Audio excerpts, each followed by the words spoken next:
Okay, hey, how you guys doing? I don't know how well you can hear me, but at the end of the day, the killer chiller is what caused all this mayhem with my entire AC system. I mean, it basically starved the AC compressor from oil. It had all that buildup in the line, so the oil was not properly circulating. And I found a bunch of testimonies of people on Facebook, on Instagram that call up FI inner chillers out in Australia, and they tell them their scenarios of what happened to their cars and how they don't get cabin air conditioning and how their AC compressor blew up and contaminated the entire system. You know what I mean? Which can cost thousands of dollars if you actually paid somebody to like replace all your lines and your evaporator and your high and low side lines and your compressor and your condenser, and you go through everything. Man, dude, that is a costly freaking ticket. So I thought about it. You know what I mean? The price of the inner chiller is quite expensive, but man, I am not gonna put that killer chiller back on my car when I know that all of my lines, my compressor, all the condenser, everything is brand new. You know what I mean? And it could happen again, and I wasn't really totally satisfied with the killer chiller product anyways. So I keep on seeing all these great reviews with FI inner chillers with all the frost on their lines, and man, dude, I've been wanting to use their system for so long, but I was like so many others out there that went the cheap route, paid half the price, less than half the price, and now look at, I'm paying the price in the long run. So we are going to scrap the project of the killer chiller, and we are going to go with the new FI Stage 2 Race Edition inner chiller from Australia's. I got my boys right now working on a new system for me. They're actually building it right now, and they're going to have it sent to me here in a couple weeks. Super excited about that. So that's what we're going to do, guys. We're going to run the FI inner chillers. So if you ain't seen me for a while, you haven't seen me post anything up, it's because I'm waiting. I'm just sitting in here dwelling in the lab, planning everything out, you know what I mean, and getting everything ready so we can get this car back out on the freaking the road, the track, the dyno, and get everything freaking dialed in. So thanks for hanging in there. Don't worry, you're going to see me soon. We're going to be handling business out there, having fun in the car in no time. Okay, guys? Talk to you soon. Peace.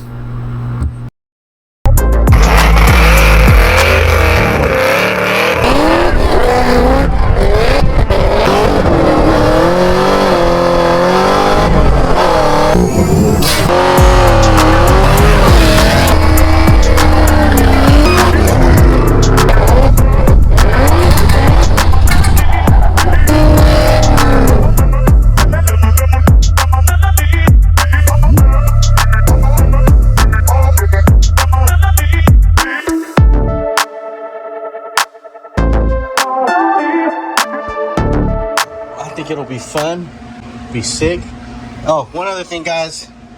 If you know anybody that wants a carbon fiber Terminator GT hood, I'm selling the hood right now. I've looked online and they're going for like $2,000. Man, I will make you guys the deal of a freaking century. If any of you guys know anyone that wants this freaking badass Terminator GT hood, let me know. It's still in freaking marvelous condition. There's not a ding on it. Here's the underbelly. There's the other side of it. As you can see, it's still in perfect condition. I'm just bored of it. You know what I mean? Time for a change. Hey, how you guys doing? So, remember from the last video, I was telling you that when you're building cars, especially cars over 900 rear wheel horsepower, 1,000 rear wheel horsepower, you run into hiccups, and the hiccups will reveal themselves sooner or later. We ran into a hiccup, people. We ran into a hiccup. We were just at the shop, my boy Steve's shop, the AC Genius, and we were trying to fill the system. The system would not fill. When I say system, I'm talking about the AC compressor, or the AC system. As you guys know, I just did a brand new compressor. All my lines were legit I followed protocol. The only thing I didn't do, and I didn't know, I wish I would have, I didn't flush any of the lines.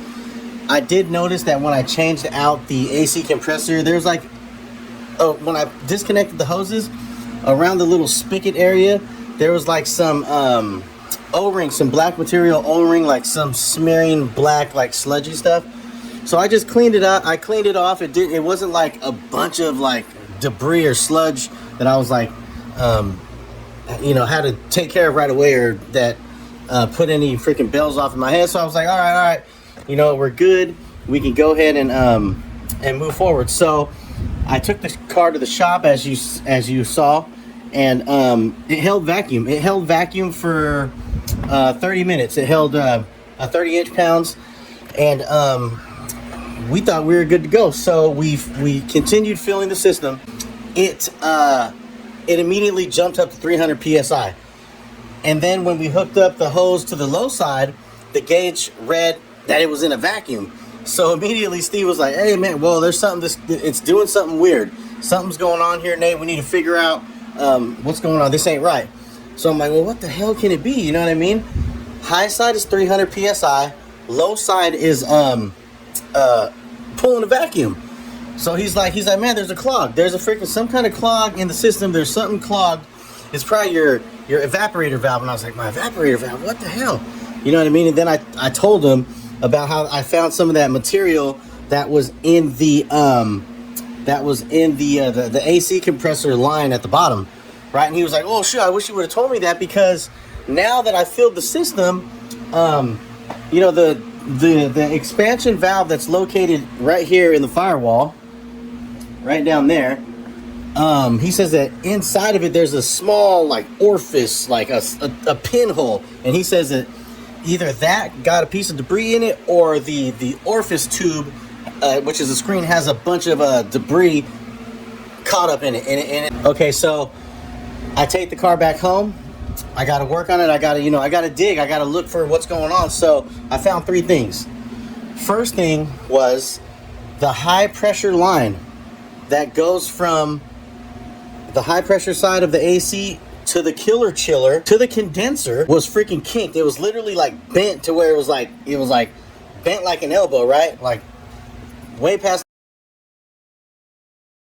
90 degrees. I tried to bend it like straight and it just broke. So I was like, okay, boom, that's one. I pulled the condenser off. The second thing I found is, so that's one, boom. Number two is I pulled this freaking thing off, and this thing was literally, it's clean now, but it was like, it had this like black sludge all around it, right? Then in here, I mean, this thing is freaking filthy. Look at that stuff. Then I found inside of here, there's a sock. I don't know if I can reach it, but let me see if I can get a light. Hold on. Focus right there. Hold on, this thing. Come on, there we go. There's a sock in there, and it runs all the way to here. From here to here. Okay, so here it is. So here's the sock. Look at this filthy thing. Look at this thing. Whew. It's freaking nasty. Oh, stuck. There we go. Okay, so this thing, when you get it, it's all white. Right now, if you push on it, it's freaking nasty. Look. Look at that sludge.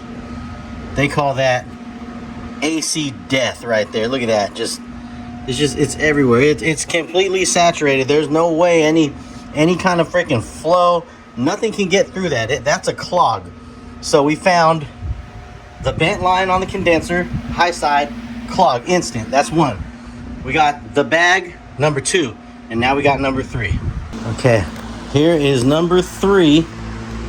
All right, so the main focus of this thing, of this car, is this killer chiller. That's the whole reason for the AC system, everything. So this right here is a water line. See, water. This is a high pressure line that is tied into the high pressure AC. Goes down here. Boom, it has the expansion valve. You can see right there, expansion valve. Now, this is the water out, and then it's chilled, and it goes back to the supercharger and then ice tank, and it's just one continuous loop. This is the low side, and when I pulled this line, this line is like 3 feet long. It goes all the way up, and it ties into the high pressure line in the car.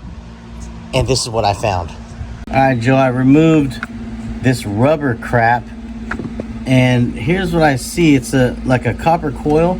Is that supposed to do this? Move around so loosely? I thought it was supposed to be connected to something. Can you let me know? And what I've noticed is when I disconnected the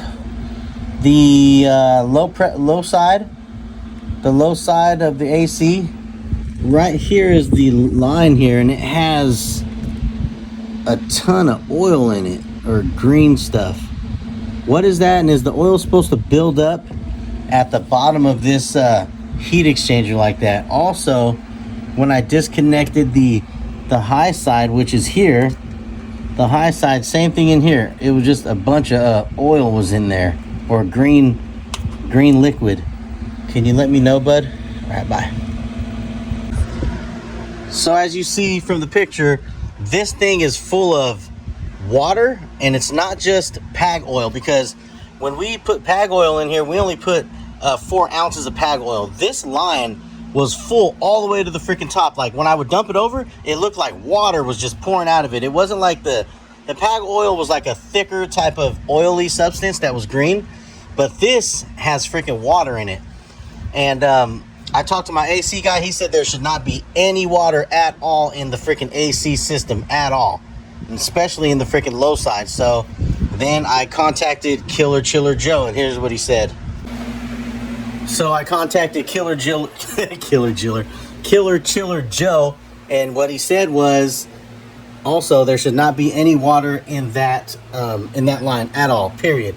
So he said the heat exchanger, basically the Killer Chiller, has been compromised. Like the fins, the inside of that heat exchanger, where all the fun is happening in there, could have cracked, could have started leaking. You know what I mean? Leaking Freon and water, mixing it and freaking continuing to freaking just leak into the system. You know, water where it's not supposed to be, oil where it's not supposed to be, Freon where it's not supposed to be. So the system is compromised. I was gonna upgrade to a inner chiller just because I like the size of the freaking core is like massive, but Killer Chiller Joe said send back the freaking unit. He said it's an old unit. It's outdated. He says he has like a new and improved one that he'll give me damn near for free. You know what I mean? And I can put it in my car and see how it works. So I said, you know what? Inner chillers is like $2,500 or something like that. I may as well freaking spend freaking pennies right now. Just get the system started. You know what I mean? Just get first before I even get the Killer Chiller running again. What I want to do first is I want to get the AC working by itself without the inner chiller, without the Killer Chiller. I just want to get everything up to par. So how we're going to do that is brand new condenser. Already got one ordered. Brand new condenser, brand new high pressure line, the one I broke, the one that's in there. Oh yeah, and a brand new expansion valve that's located in the firewall. It's going to be a pain in the ass to get to, but I'm going to make it happen. So those 3 things, get all that taken care of. Pull the lines this time and blow out all the lines with the AC cleaner or whatever. They got some kind of cleaner and compressed air that you can use to clean all that stuff out. So once I get all that taken care of, I'm going to charge the AC system and see if it works. And if everything works and we're good to go, then I will proceed to installing the new Killer Chiller that we're gonna get from Joe. So yeah, that's what we're gonna do. And yeah, everything should work out. I mean, as long as I flush all those lines, as long as I didn't damage the new AC compressor, I think we'll be okay. If it is, which I don't think it is, but we're gonna look at it. If it is, then I'm going to get a new one. You know what I mean? You live and you learn. I ain't freaking perfect, you know what I mean? So I'll have to get one of those, and that's just how it is. It is what it is, right? Can't sit here and cry about it. Just got to be about it. I'm gonna do one more cool thing that's gonna go right there. Now, I'm not gonna just rely on the killer chiller. So like the killer chiller went out, oh shit, now I'm shit out of luck. I don't have any cooling for my superchargers. That's not gonna happen to me again. So to combat that, I'm gonna do some real trick stuff to this freaking car. I'm gonna get an AFCO heat exchanger, a fat ass one that holds extra fluid, cool down those temperatures rapidly, and I'm gonna get the 2 fans that come with it. That'll probably be on a remote switch and a relay, and I'm gonna install them here. And at the same time, once I get it all installed there, it's gonna be freaking hella badass looking.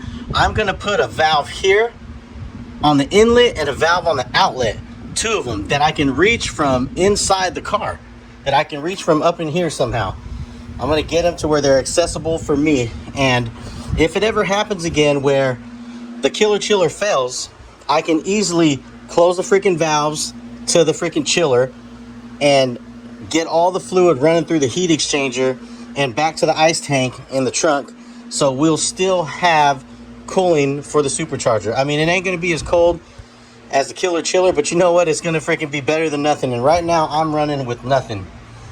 I mean, you can see I got this baby's taken apart. I'm running with nothing, but I think that'll be freaking sick. I already have it on order. It's already on its way here. AFCO heat exchanger. I think it's polished aluminum, raw aluminum with 2 massive freaking fans on the front of it. And I'm gonna put 2 freaking valves. I mean, I'm gonna tie in 2 valves somewhere here. Maybe I'll have to take the intake off or something, or somewhere where I can just reach right in, open and close the valves when I want to utilize it, because I know you don't want to use it while you're running the chiller. You know what I mean? So time for a change. You know what I mean? I'm done. I'm ready to do. I think I want to do like Copo style. You know what I mean? Freaking a massive slick on the back, some skinnies on the front, Copo hood, massive Copo hood. Change up the color of it, white letters on the tires, you know, Hoosier or Mickey Thompson's. But yeah, so that's what I'm aiming for. So if you guys know anyone that has a car similar to mine, you know, I think these will fit 2010 to 2015 or 2014 Camaro, any style, V6, SS, or ZL1. Let me know. Hit me up in the comments. I'll send you my phone number and we'll make a deal. You know what I mean? We'll get damn near half price. You know what I mean? So hit me up. Let's make a deal. We're gonna make this happen. Please leave a comment. Give me some advice. Let me know what you think about the ideas and everything that I'm pursuing.